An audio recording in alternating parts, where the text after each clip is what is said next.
आपको बताता हूं। जब 12 साल की लहू बहने वाली औरत ने देखा कि यीशु मसीह जो है वो बीमारियों को चंगा कर रहे हैं, मलाकी की पुस्तक में, पुराने नियम में उसने पढ़ा था कि उसके धागों से, मैंने आपको ये लॉकडाउन में समझाई थी ये बात, वचन में लिखा था उसके धागों से तुम चंगे हो जाओगे। उसे वचन में मालूम था कि ऐसा नबी आएगा जिसके कपड़ों के छोर के धागों से हम चंगे होंगे, और उसे मालूम था ये वही है। और इसीलिए उसने कहा था मैं तेरे कपड़े के छोर को छू लूंगी तो क्या हो जाऊंगी, चंगी हो जाऊं। वचन के ऊपर काम करने के कारण उसने परमेश्वर का पीछा किया, और उसे मालूम था दुनिया फेल हो जाए, देश फेल हो जाए, वचन कभी फेल नहीं होता। उसे मालूम था ये बात, और इसीलिए उस वचन को लेकर परमेश्वर के पास जाती रही।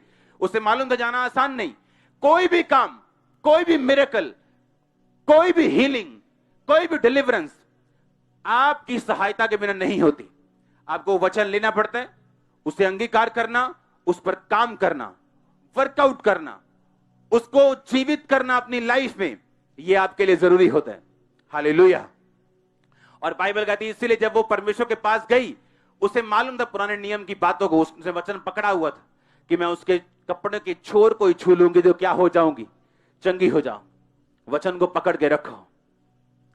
क्या करना है वचन को, कि अगर मैं यीशु की सेवा करूंगा करूंगी तो कौन आदर करेगा, कौन आदर करेगा, कौन, मेरा पिता कहता तुम्हारा क्या करेगा। वचन को क्या करना है, पकड़ के रखना है, उसको पकड़ के रखना पड़ेगा। अपने आप ये पूरा नहीं होगा, सेवा करने के लिए मूल्य चुकाना पड़ेगा, लोगों की बातें सुननी पड़ेगी, हार्ड लाइफ भी देखनी पड़ेगी, उपवास भी करना पड़ेगा, प्रार्थना भी करनी पड़ेगी, दिल में कुछ आए लेकिन करना कुछ पड़ेगा, माफ भी करना पड़ेगा, यानी वर्कआउट करना पड़ेगा, काम करना पड़ेगा उस वचन को पूरा करने के लिए। और जब आप काम पूरा कर लेंगे, और जब आदर का पैकेज ऊपर से आएगा, जब वो अपना कोरियर भेजेगा आदर का, उसे कोई शैतान खत्म नहीं कर पाएगा, उसे आपका दुश्मन खत्म नहीं कर पाएगा। लाख लोग इकट्ठे हो जाएं लेकिन उसे कोई खत्म नहीं कर पाएगा। वो आदर क्या होगा, वो आदर आपके बच्चों की लाइफ में हो सकता है, वो आदर आपकी अपनी लाइफ में हो सकते हैं, आपकी फाइनेंशियल लाइफ में हो सकते हैं, वो किसी भी तरफ से परमेश्वर आपको बढ़ा सकते हैं, क्योंकि उसका वचन पूरा होगा, जो मेरी सेवा करेगा मेरा पिता उसका क्या करेगा, आदर करेगा। हालेलुया। अपने आप को तैयार करो। 4 साल पहले, जब 5 साल में लोगों को बताते थे कि बहुत बुरे दिन आने वाले हैं, बहुत बुरे दिन आने वाले हैं, लोगों को लगता है क्या बुरे दिन, वही चल रहा है, संडे मंडे वही काम पे जाना आना।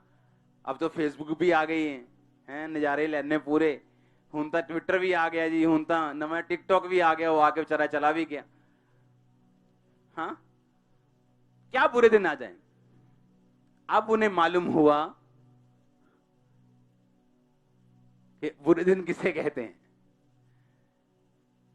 अब लोग कहते हैं कि मास्क से भी कोरोना छुप नहीं सकता, ये हवा में भी है। अब कहां किधर जाओगे, कौन सी बेसमेंट में छुपोगे। कहते हैं मास्क से भी, कहते हैं ये स्टडी आई है कि इसको कंट्रोल नहीं कर पा रहे, ये हवा में भी है, तो सांस लेनी बंद कर दोगे। जितने दिन बुरे होंगे उतना आप चमकेंगे। That's it. ये स्टेटमेंट 10 साल पहले भी ऐसी थी, आज भी ऐसी है, ये 80 साल बाद भी ऐसी है, ये ऐसी रहेगी। जितना अंधेरा होगा लाइट उतनी चमकेगी। आप लाइट हो। उसने कहा नहीं क्या नहीं बाइबल में, क्या तुम जगत की रोशनी हो। तो जब अंधेरा होगा, अगर यहां पे 100 वाट का बल्ब में जगा दूंगा कोई फर्क नहीं पड़ेगा, लेकिन अगर अंधेरा होगा वो काम करेगा। जितना अंधेरा बढ़ रहा है आप उतना चमक रहे हैं। मैं सच कह रहा हूं, अब वो टाइम नहीं जब आप सेवा करें और आपके बच्चे कुछ भी करें। वो टाइम आ रहा है क्योंकि टाइम शॉर्ट है, थोड़ा टाइम रह चुका है। दुनिया जिस तरफ जा रही है, आगे कोई उम्मीद मत रखना कि आसान होगा। मैं आपको सच कह रहा हूं, इकोनॉमी का जो हाल है, मैं कुछ भी बोलना नहीं चाहता यहां से। जो देश की इकोनॉमी का हाल है अंदर, मैं कुछ नहीं कहना चाहता हूं। आपको प्रार्थना करनी पड़ेगी। लेकिन एक बात मैं आपको फिर से कह रहा हूं, दिन ऐसे हो जाएंगे, ऐसे हो जाएंगे, एक जाएगी चीज दूसरी आ जाएगी। सुनो मेरी बात, परमेश्वर की जितनी जरूरत आपको अब है, पहले कभी नहीं थी। अब आप आत्मिक हो गए, मालूम? क्योंकि जैसे ही आप कुछ गंदा काम करते नाली हैं, होने सुधर जो हैं, कभी कोरोना ना हो जाए। हाँ, तभी तौबा। एक सेकंड में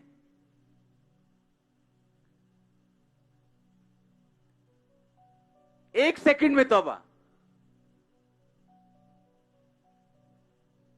हो रहा है कि नहीं ऐसा? हाँ, वैसे ही गले में कुछ अटक गया, कहना आज प्रेयर नहीं की थी यार, मैं आज जरा प्रे करके। पहले प्रार्थना का याद नहीं था।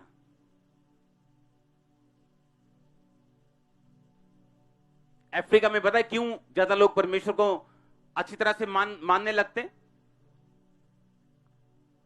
वहां घर से बाहर जब आप निकलते हैं, आपको मालूम नहीं कि क्या होगा। आप रोड पे हैं, आपको कुछ नहीं मालूम क्या होगा। किडनैपिंग बहुत है वहां पे, जल्दी किडनैप कर लेते, मारते नहीं, सिर्फ फिरौती लेते हैं। किडनैपिंग बहुत ज्यादा है, लूट बहुत ज्यादा है। किडनैपर्स ऐसे हैं, पुलिस को नहीं छोड़ते। आप घर से निकलते हैं, आपको मालूम नहीं क्या होगा।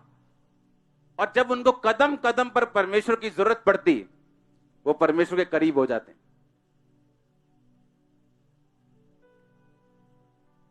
अगर आप यही यूरोप में चले जाओ, तो वहां पे आपको ऐसी परमेश्वर के ऊपर डिपेंडेंस नजर नहीं आएगी,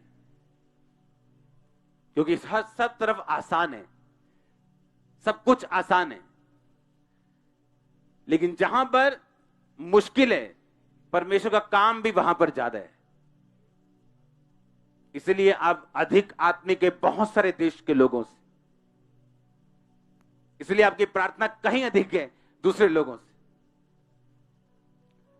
मेरा यह विश्वास है कि आप इस वचन को मानेंगे, क्योंकि टाइम जो आ रहा है, आने वाला, जो परमेश्वर मुझे बता रहे, आप ही नहीं, आपको अपने आने वाली जनरेशन को भी खुदाबंद के कामों के लिए तैयार करना पड़ेगा।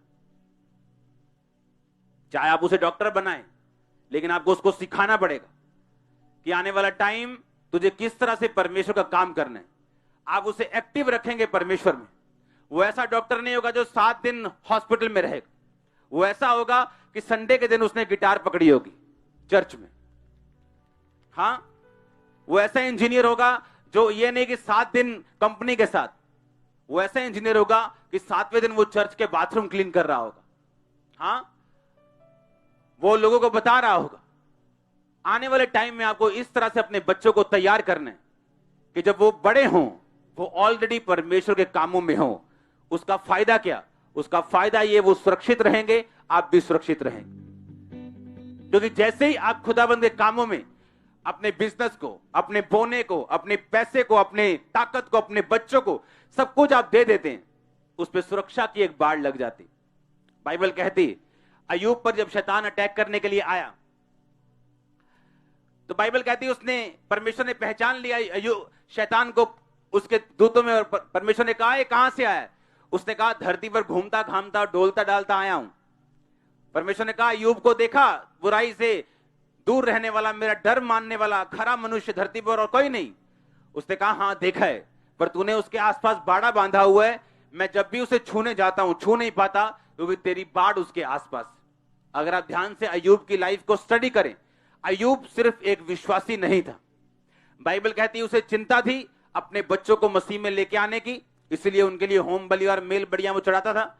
उसे चिंता थी विधवाओं की, चिंता थी अनाथों की, चिंता थी परदेशियों की, चिंता थी दूसरों की। और बाइबल कहती पूछ कर भी अगर उसे मालूम पड़ जाए वहां किसी को मेरी जरूरत है, जबरदस्ती उसके पास जाकर उसकी हेल्प करके आता था। और बाइबल कहती इसी सेवा के कारण उसके आसपास एक बाड़ा लगा हुआ था जिससे शैतान उसको छूने नहीं पाता था। हालेलुया। याद रखो, जो कुछ भी आप मांगेंगे परमेश्वर की महिमा के लिए मांगेंगे और वो आपको देगा। वो कितनी भी चीज एक्सपेंसिव क्यों ना हो, आपकी पहुंच से बाहर क्यों ना हो, वो आपको देगा। आमीन ऊंचा चाहिए। मैंने कहा वो आपको देगा। और मैं इन संसार की एक्सपेंसिव चीजों के बारे में बात नहीं कर रहा हूं। वो कितना भी बड़ा गिफ्ट क्यों ना हो, वो आपको देगा। वो कितना भी बड़ा वरदान क्यों ना हो, सामर्थ क्यों ना हो, उसका काम क्यों ना हो, वो आपको देगा। आप तैयार हैं उसकी सेवा करने के लिए? क्योंकि अब वो टाइम नहीं सिर्फ पास्टर प्रचार करे और कलीसिया आके सुने और पास्टर फिर दरवाजे पे खड़ा हो जाए और हेलो हेलो करे और उसके बाद कलीसिया अपने काम और पास्टर अपने काम, 7 दिन बाद फिर मिलेंगे। ऐसा नहीं होगा। आप भी प्रचारक होंगे, आप भी काम करेंगे, आप भी बच्चों को तैयार करेंगे। आमीन ऊंचाई आशीष आपकी चर्च।